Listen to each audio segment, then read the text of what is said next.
박수를 하나님께 영광 돌립시다. 감사합니다.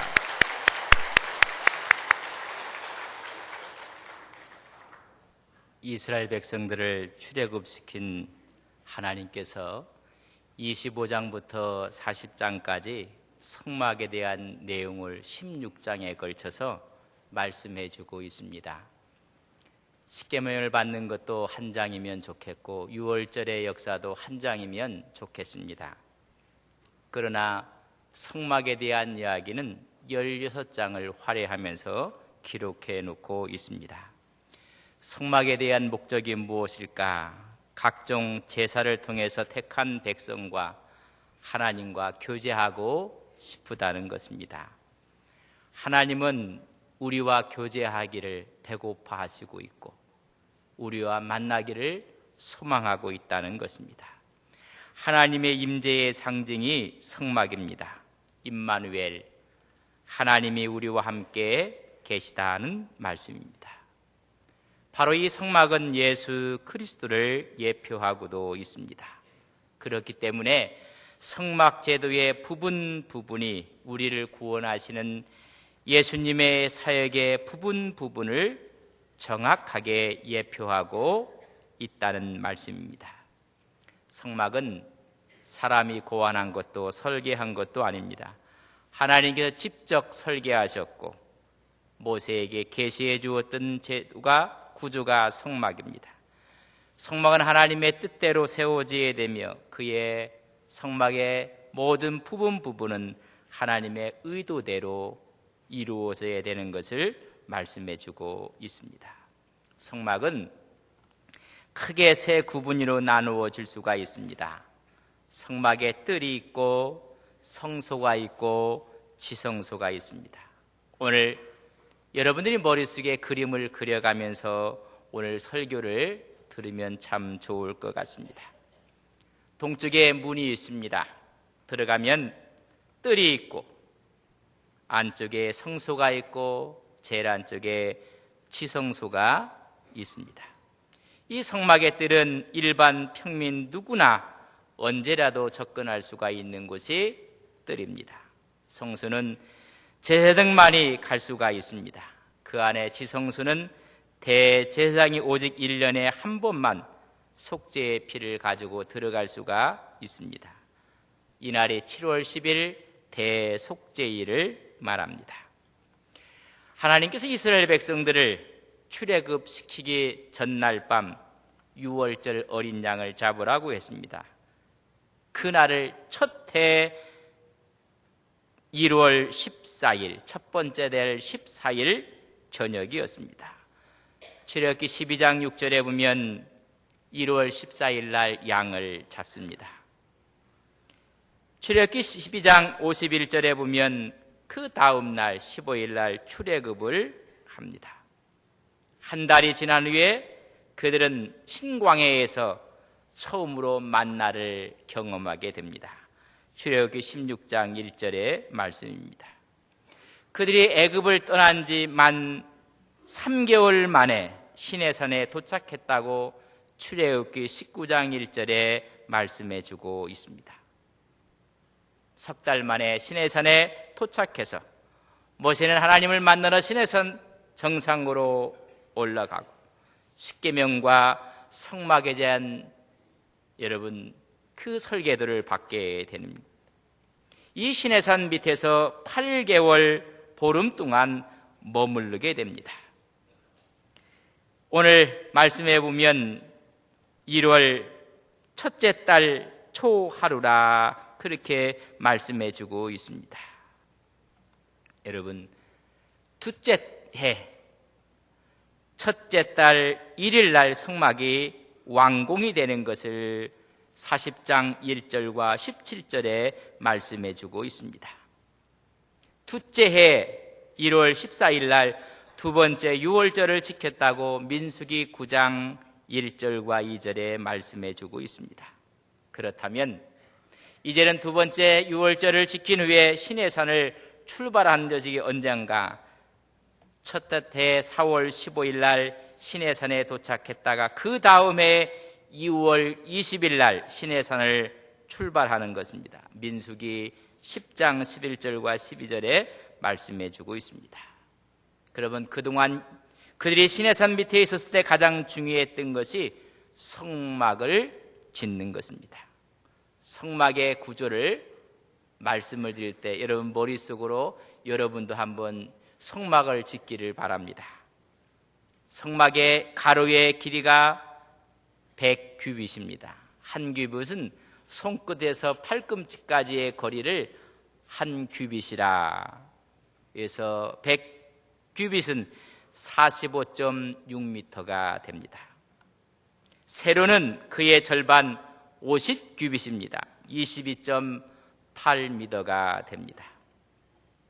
이런 크기의 성막을 질 때 동쪽에 문이 있는데 문의 폭은 20규빗입니다.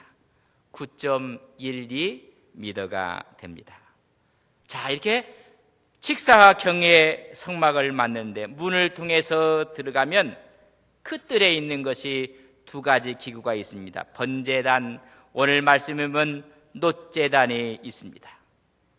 그 다음에 들어가면 오늘 7절에 보면 물두멍이라 말씀해 주고 있습니다. 물두멍을 지나면 성소가 있고 지성소가 있습니다. 바로 하나님의 인재를 상정하시는 성막, 이 성막은 예표론적으로 중요한 의미를 갖고 있습니다.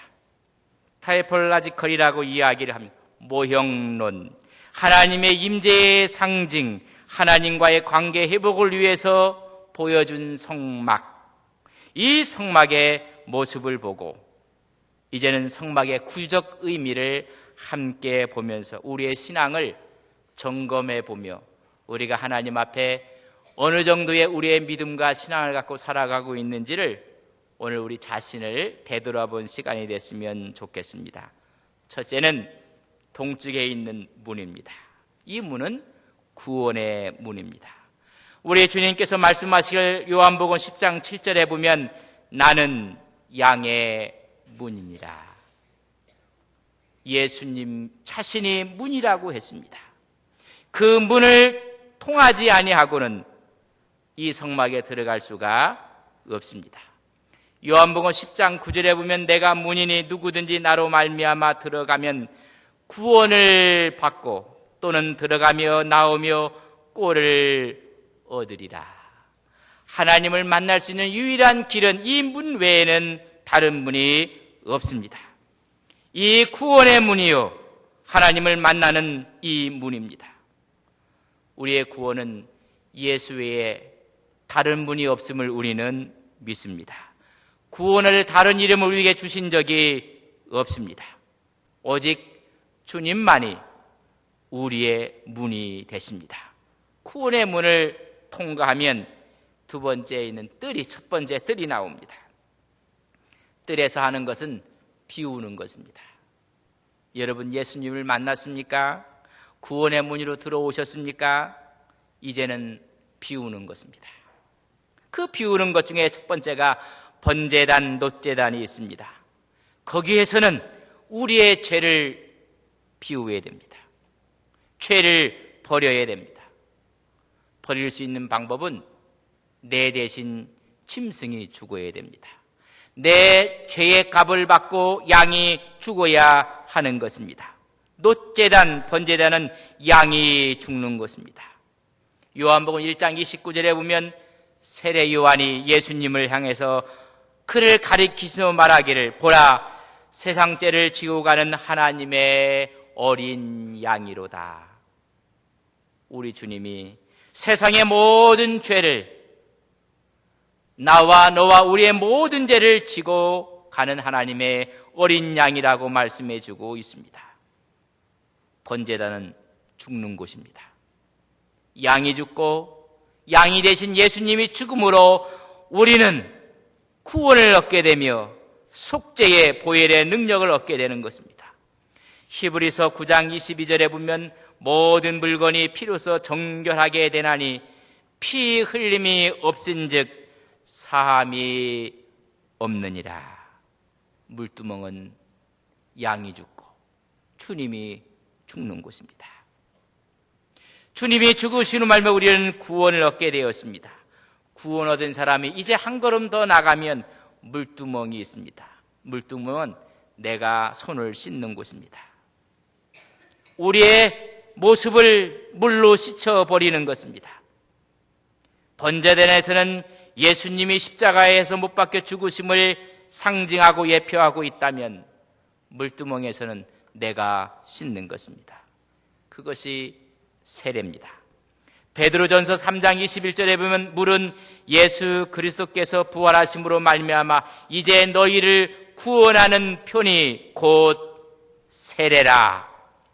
세례는 예수 그리스도와 함께 죽고 함께 사는 것이 세례입니다. 다시 말하면 세례는 자기를 비우는 것이고 자아를 내려놓는 것이고 자기를 부인하는 것입니다.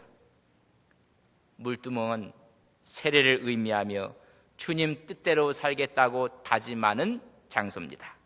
사도행전 2장 38절에 보면 회개하여 각각 예수 그리스도의 이름으로 세례를 받고 죄 사함을 받아 그리하면 성령의 선물을 받으리라. 베드로가 설교했을 때 저희들이 회개하고 세례를 받고 그날의 수가 3,000명이나 더하였더라 말씀해 주고 있습니다. 여기에는 모든 백성들이 와서 나를 위해 죽으신 그 양 우리의 손을 씻는 곳이 바로 이 뜰인 것입니다.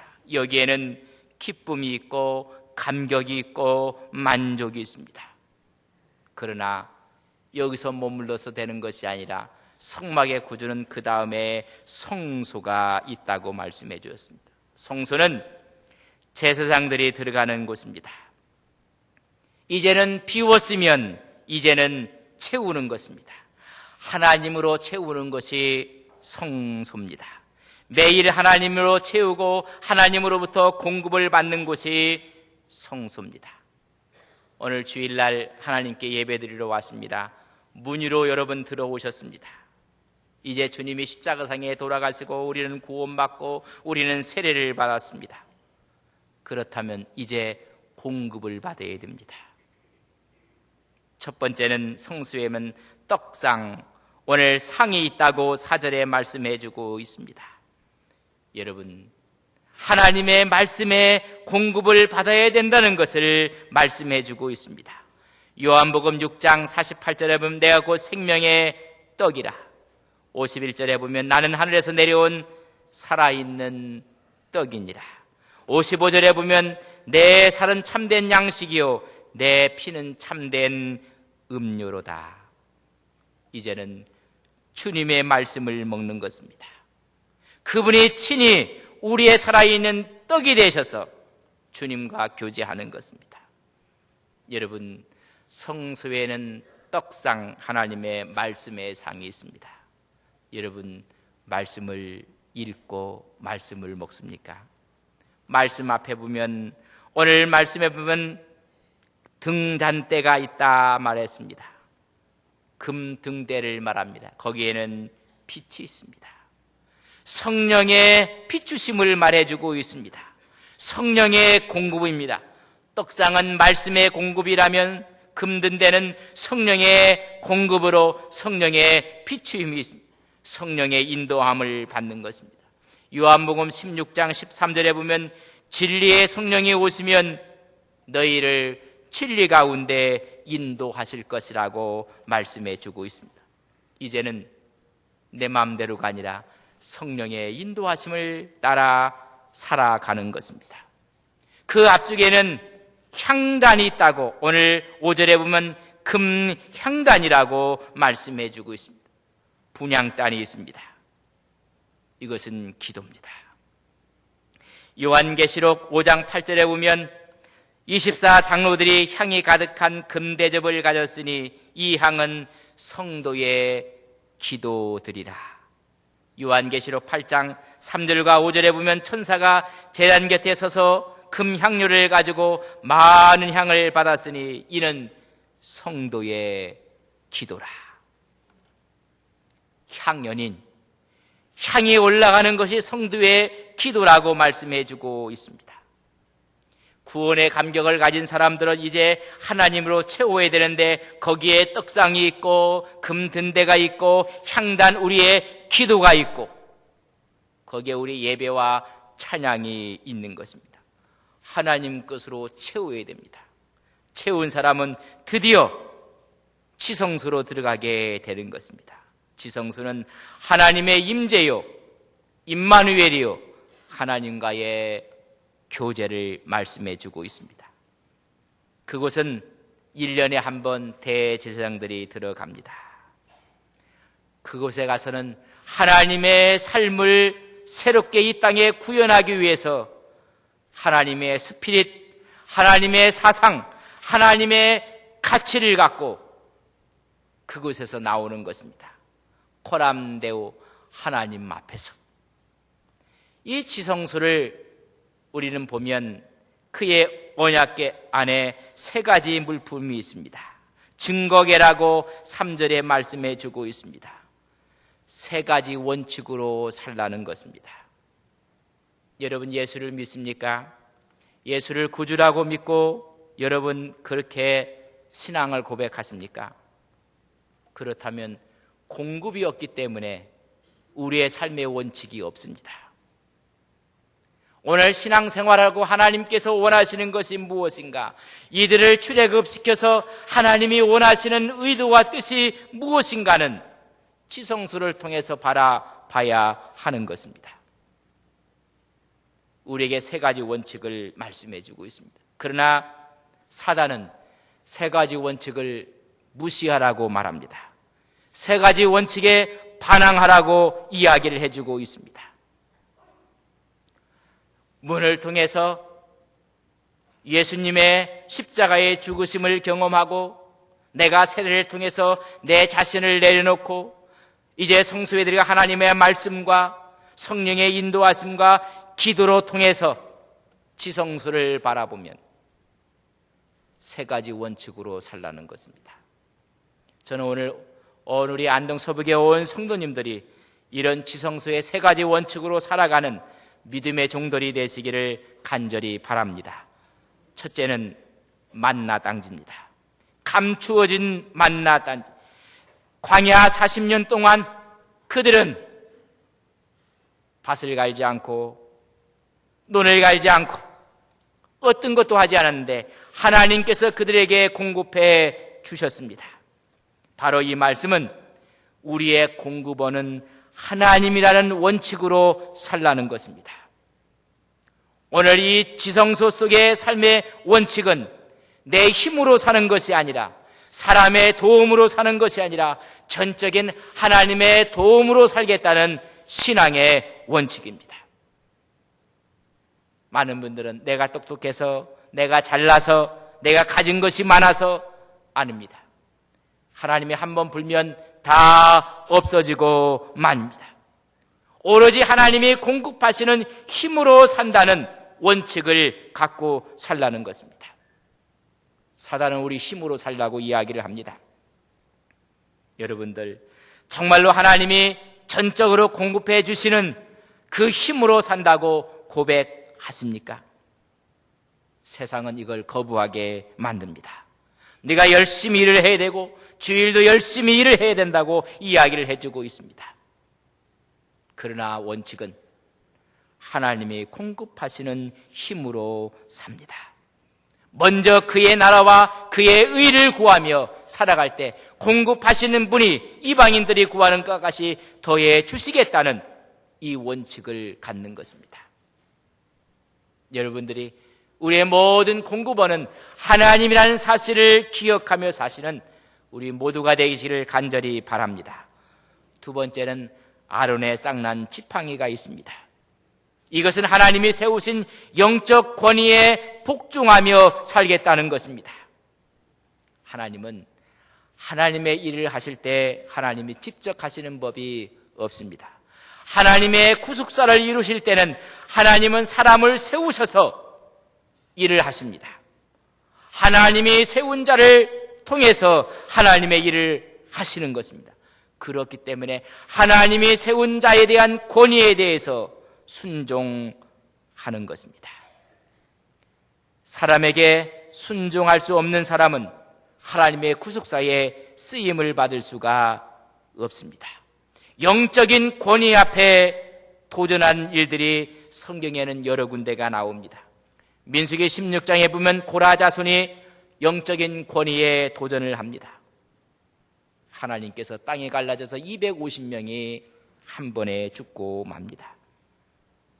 하나님이 세운 권위 있던 모세에게 미리암과 아론이 오히려 그를 비난함으로 말미암아 문둥병에 걸리는 미리암의 모습을 민수기 12장에서 볼 수가 있습니다. 하나님의 세운 권위 앞에 철저하게 순종하며 살겠다는 것입니다.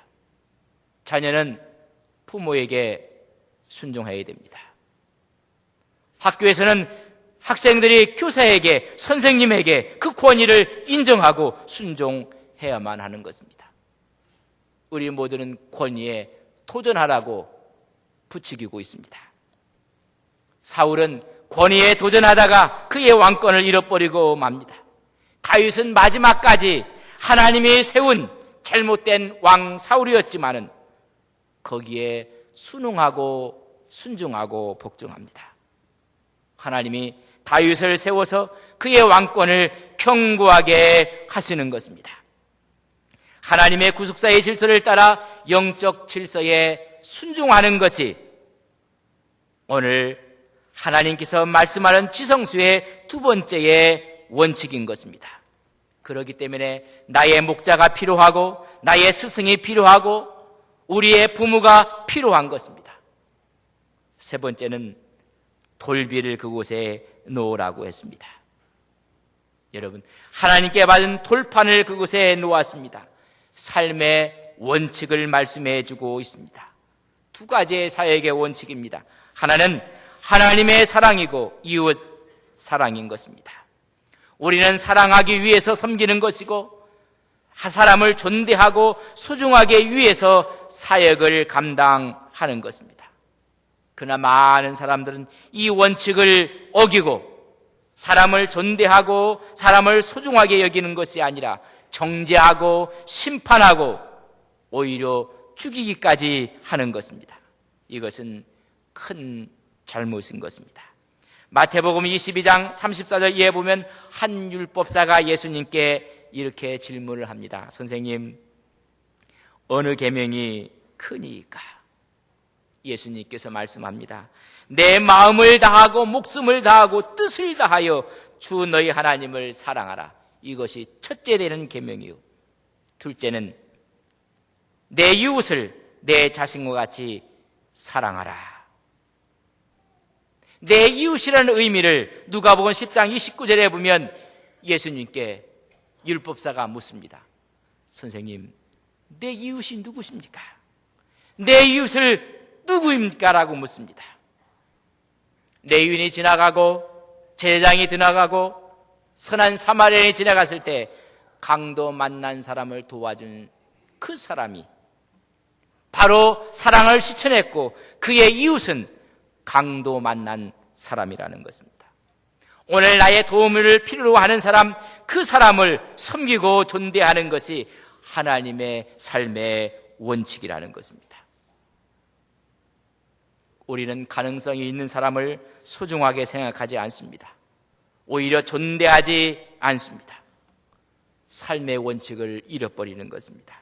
하나님을 섬기는 삶을 예배라면 사람을 섬기는 삶은 그 사람을 사랑하고 그 사람을 존대하는 것입니다. 성서는 분명히 우리에게 말씀해 주고 있습니다. 베드로전서 2장 9절에 읽으면 우리를 왕 같은 제사장이라고 말씀했습니다. 우리 주님께서 십자가를 지심으로 성소와 지성소에 있는 휘장을 찢어 놓으셨고 담대하게 들어갈 수 있는 권한을 우리에게 주셨습니다. 이 사실을 말씀하기 위해서 16장을 활애하며 출애굽기의 성막을 이야기해 주고 있습니다. 오늘 저를 보시기를 바랍니다. 동쪽에 문이 있습니다. 우리 주님이 나는 양의 문이라고 했습니다. 구원의 문입니다. 구원의 문으로 여러분 다 들어오셨습니다. 오시면 십자가가 있습니다. 주님이 나를 위해서 십자가를 지셨습니다. 나는 죄가 없습니다. 나는 죄인인 동시에 의인이라는 구원의 감격이 있습니다. 그런 분들 얼굴을 보면 기쁨이 있습니다. 내가 죽어야 할 자리에 우리 주님이 죽으셨습니다. 번제단이 있습니다. 한 걸음 더 나가서 물두멍에 가서 세례를 받으셔야 됩니다. 여러분 자아를 내려놓으셔야 됩니다. 번제단은 예수님이 죽는 곳이라면 물두멍은 여러분이 죽는 곳입니다. 내 욕심이 죽고 내 혈기가 죽고 나의 잘못된 생각이 죽고 내 교만이 죽고, 그러나 많은 사람들은 문만 들어왔다가 십자가만 바라보고 가는 사람들이 너무나 많이 있습니다. 이제는 내가 죽어야 될 차례입니다. 물두멍에 가서 씻어야 됩니다. 내 걸 내려놓아야 됩니다. 자아를 깨트려야 됩니다. 이런 사람들이 이제는 성소에 들어가게 되는 것입니다. 성소에 들어가서 하나님의 말씀을 보고 성령의 인도함을 받고 하나님께 기도하며 찬양하며 예배하는 떡상이 있고 등대가 있고 향단이 있습니다. 여러분 떡상이 있습니까? 여러분 성령의 인도하심이 되는 등대가 있습니까? 하나님께 기도하는 향단이 있습니까? 이게 하나님의 것으로 채우는 것입니다. 많은 사람이 신앙생활하지만 성수에서 채워짐이 없기 때문에 크리스찬의 삶이 사회에서 지탄을 받게 되는 것입니다. 오늘 많은 사람들이 믿는 사람은 많은데 채워지는 성수의 삶이 없습니다. 하나님의 말씀으로 세워져서 하나님의 사상과 하나님의 사고를 갖고 살아가야 됩니다. 성령의 인도함을 받고 하나님이 기뻐하시는 길을 가야 하는 것입니다. 내가 기도하고 하나님께 찬양이 있어야 됩니다. 이런 사람들이 이제는 지성소로 들어갑니다. 모든 공급은 하나님이 주시는 힘으로 삽니다. 내 힘이 아닙니다. 하나님의 힘으로 삽니다.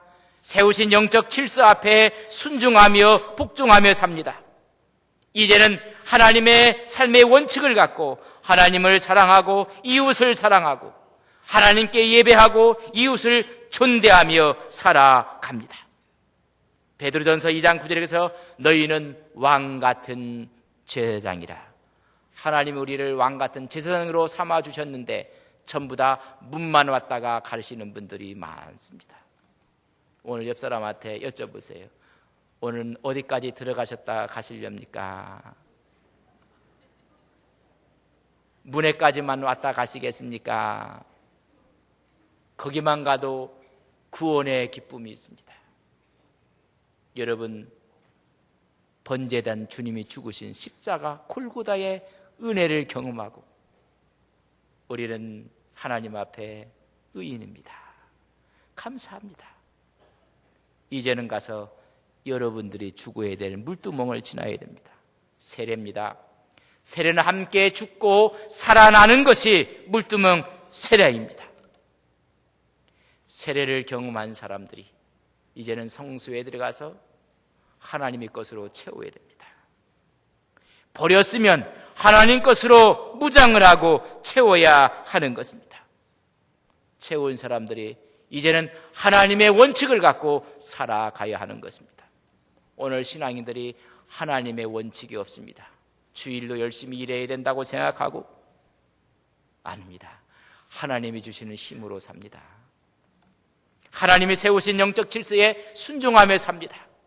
하나님을 예배하며 사람을 사랑하고 존대하며 살아갑니다. 여러분, 어디까지 오늘 진행을 하시겠습니까? 많은 사람들이 신앙생활은 10년을 했고 20년을 하고 30년을 하고 직분이 집사가 되고 장로가 되고 권사가 되고 목사가 돼도 여러분, 어디까지 여러분의 삶의 모습이 진행이 됐습니까? 저는 오늘 바랍니다. 여러분들이 뜰만 왔다 돌아가시는 여러분들이 아니라 성수와 지성소까지 들어갔다 가시는 여러분들이 되시기를 바랍니다. 옆 사람에게 한번 여쭤보세요. 오늘 어디까지 들어갔다 가시겠습니까? 이야기를 못 하시는 분들은 문제가 있는 분들입니다. 하나님이 왕 같은 제사장이라 말씀했는데도 이 사실을 모르고 있는 분들이. 여러분, 우리는 대단하게 하나님이 왕 같은 제사장으로 삼아주셨습니다. 지성소까지 들어갔다 갑시다. 시작. 하나님의 원칙으로 사십시오. 그럴 때 그는 하나님의 대사가 되는 것입니다. 하나님의 사람이 되는 것입니다. 하나님의 대행자로 살아라고 하나님께서 이 엄청난 일을 우리에게 허락해 주셨습니다. The agent of God, 하나님의 대행자로 살라는 것입니다. 구원의 여정은 성막문 문으로 들어갑니다. 문에 들어가서 번제단과 물두멍을 지나 주님이 십자가상에 죽고 내가 죽습니다. 죽은 사람이 성수에 들어가서 하나님의 말씀을 대합니다. 성령의 인도함을 받습니다.